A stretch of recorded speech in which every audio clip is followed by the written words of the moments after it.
I saw all of Prison Break, and that's a lot of hours. Yeah, that's like, I don't know, like 60. Yeah, you were in 62 episodes or 62 something? episodes, yeah. Yeah. That's a lot of my big fat mug.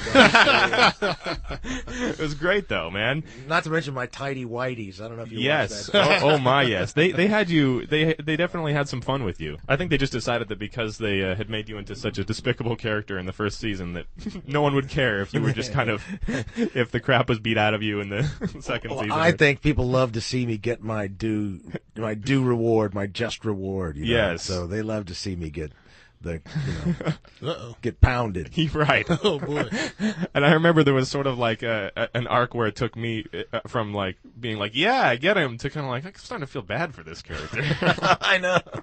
I spent hours in the makeup chair getting bruises and cuts put on me. Really? Like 2 or 3 hours in the morning before I even started working. Wow. Bruises and cuts in the third season. In the third especially, when you Yeah. guys were in Panama. Are you in tighty whities right now? Yes, actually I am. Oh, excellent. Did you always wear them, or was it Prison Break that got you into them? I think I always wore them. It was kind of one of those, character choices that you make Okay. based on comfort more than Gotcha. anything else. They walked by your dressing room one day and they were like, yeah, this is going to be on the show. You were on an episode of Monk. I want to know, how was it working with Tony Shalhoub? Oh, Tony Shalhoub, he's a great guy. He's really lovely. He's like one of the class acts in Hollywood. He's really great to work with. Everybody loves him. He knows everybody, and that's a great show to work on. Monk. That's a very highly respected show, and that's kind of shows a trend these days to like the channels like TNT and USA and even the CW and stuff like that, where they got really high quality AMC, where they got these really high quality, well acted, well produced, well written shows that aren't on the major networks, and that are they're not doing big numbers like you would on the top three, Right. But they got a real following. I just did another episode of something called Leverage. Oh, nice. And I really enjoy that show. That's a great show too. I had two questions for you regarding voiceover work. Oh. I'm someone who has a little bit of experience with commercial but not animation. Mm-hmm. And I was just wondering how you kind of got involved in the animation side of things. And then number two, if you had any ideas as to creating characters around that. Oh, animated characters? Yes. Oh, okay. Well, I was doing Prison Break, and I got a call from a lady named Andrea Romano, you pronounce it. She's lovely, and she just offered me a job in this TV show called Avatar. It's The Last Airbender. and I played a prison guard or a prison warden on this thing for 2 episodes. You got the market cornered. And Andrea said she liked me and that she would call me back and get me something else one day. And like a year later, she called me back for something else. And then, so ever since then, it's just she just calls me up every once in a while and asks me if I want to do something. So I'm like, sure, I love that. I love doing animated stuff because you can really go for it, and you can create right in the moment on the time, and you don't have to, you don't have to like get up at 5 o'clock in the morning and drive for an hour and a half to get to the set, Getting wardrobe and bruises. Yeah, and it's really been a great experience doing that, and I think you create a character in animation just like you would do in film or television or on the stage. I just say prize the text, read the story, relate to the circumstances, and then let it all hang loose. And find an Andrea Romano who likes your voice, huh? Andrea Romano. We all need people like that, and they come along. So you just have to keep getting out there. You never know. You never know where work's going to come from. When you're gonna die on a show, do they call? They call you? I've always wondered this. Yeah, they called me. Okay, they don't just send you the script. They said, well, you got 10 episodes left. Oh man. And well, that's a pretty. We didn't want to leave you with nothing, so we gave you 10 episodes because we can't find a storyline for you in the 4th season. Ah. And they certainly didn't, but they did a good job killing me off. I have to say I'm grateful for that. That's cool. And they were really nice to me to give me that. I think it was generous for them to do that. So. Sure. Well, that's cool that they tell you 10 episodes ahead of time too.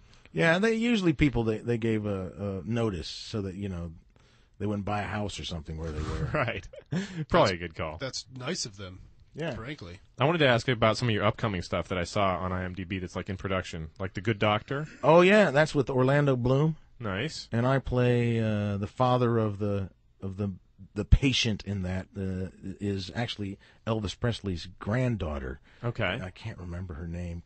Kyle, or I think her name is not Kyle. I can't remember her name. Elvis's granddaughter. Elvis's granddaughter. She's really actually a very good actress. Okay. And a lovely person. And that comes out. I think they're going to try to get that in Sundance. That's the goal. Nice. Cool. And you've shot it already? It's all done. Okay. Cool. The Chicago 8? Chicago 8, that's about the trial of the Chicago 8.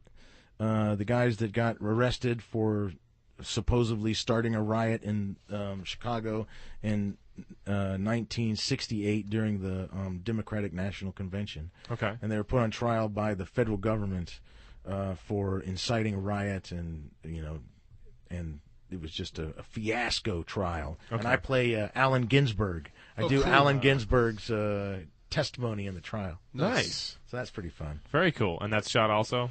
That's shot also. And that just actually won the best film of the year at the Peachtree International Film Festival in Atlanta. Nice. Not too that's shabby pretty cool. at all. Very cool. And then The Last Harbor. The Last Harbor, I just went to Boston. That was in the Boston Film Festival. Okay. And I play the lead in that. That's a pretty cool movie. Nice. About a drunk homicide detective in Boston that loses his job, but instead of firing him, they put him into a sheriff's job in a little harbor town in Massachusetts coast. Okay. And then he's trying to sober up and have a relationship with his daughter who he's estranged with, and then all of a sudden there's a missing person. He's got to figure that out too. The number's 800-405-6425. Brad, you're on with Wade Williams. Wade, I've got two questions. The first is, were you born on Christmas Eve or Christmas Day? I was on Christmas Eve. Okay, because Wikipedia says Christmas Eve, but I am Internet Movie Database says Christmas Day. Oh wow! It's you know what, those crazy sites. I mean, they've all got it half right. So don't take it as truth. The bottom line is, get him 2 presents this Christmas. Yeah, right. yeah. Merry Christmas and happy birthday. Thank you very much. My second question is when I was young and pretty, I thought about getting into acting, but I felt like there was too much competition. I would wait till I was a little older and a little bit more character-y because there wouldn't be as much competition. Am I wrong? Is there just as much competition for a man as young as you? Well, it's interesting because, when you're young and pretty, you go up for a certain kind of a part, a young and pretty part, a young leading man or an ingenue part if you're a woman. And then when you get older, the looks just don't carry you through because you got to not only be beautiful, but you've got to be interesting when you're young. Mm-hmm. But then when you get older, if you're not beautiful anymore, you've still got to be interesting. Mm-hmm. And I think what makes people interesting as actors is the craft of acting, is learning how to look at a script and put a story together for your character that is interesting to people and engaging for them to watch, and that you want to see where this person is going to take you, what journey they're going to take you on through the piece, as opposed to when you're young, just having a pretty face. I always say, because I used to do musical theater, I always say a pretty voice is only worth about 16 measures. After that, you got to have something else. Yeah. And a pretty face on the screen is only worth about 5 minutes. Yeah. So I think a good character, being a good character actor, you'll have a much longer career than a pretty face. Well, just for the record, I by no means thought that you were unattractive. I just wanted to know if I should get into acting now. What are you talking about, unattractive? Look at my mug. I've got an interesting face, and hopefully I'm a good actor. Absolutely. Well, you're doing a great job acting. I like your work. Oh, thank you very much.